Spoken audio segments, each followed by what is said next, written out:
Hi అండి.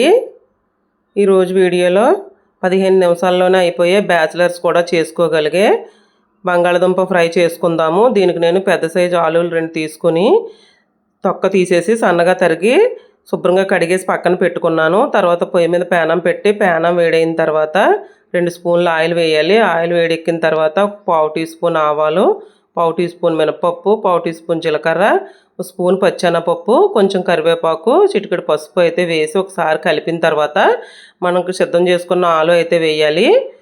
ఆలు వేసి ఒకసారి అయితే కలపాలండి.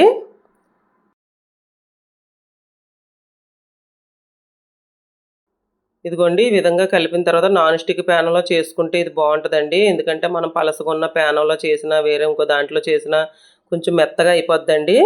సాల్ట్ కూడా దీనికి ముందు వేయకూడదు, కొంచెం వేగిన తర్వాత అప్పుడు వేయాలండి. ఇదిగోండి ఈ విధంగా వేగిన తర్వాత కొంచెం సేపు మూత పెట్టి తర్వాత సేపు అయ్యాక మూత తీయాలండి. ఒక అర నిమిషం పోయాక మూత తీసి కలిపితే ఈ విధంగా ఉంటుంది. ఇదిగోండి ఈ విధంగా అయితే వేగింది. మనం చిన్న మంట మీద పెట్టి జాగ్రత్తగా వేపుకోవాలి దీన్ని, లేదంటే పేస్ట్ కింద అయిపోద్దండి. మొక్క ఉడికిందో లేదో చూసుకున్న తర్వాత ఇదిగోండి ఈ విధంగా చూసుకున్న తర్వాత కారం దించేసుకునే ముందు కారం అయితే వేయాలి. కారం వేసి ఒకసారి కలిపిన తర్వాత ముక్కలకి అన్నిటికీ కారం పట్టాక కలిపిన తర్వాత ఇదిగోండి స్టవ్ ఆఫ్ చేసుకుందాం. ఇలా అయితే వేగింది. థ్యాంక్ యూ అండి. వీడియో మీకు నచ్చినట్లయితే లైక్ చేయండి, షేర్ చేయండి, సబ్స్క్రైబ్ చేసుకోండి.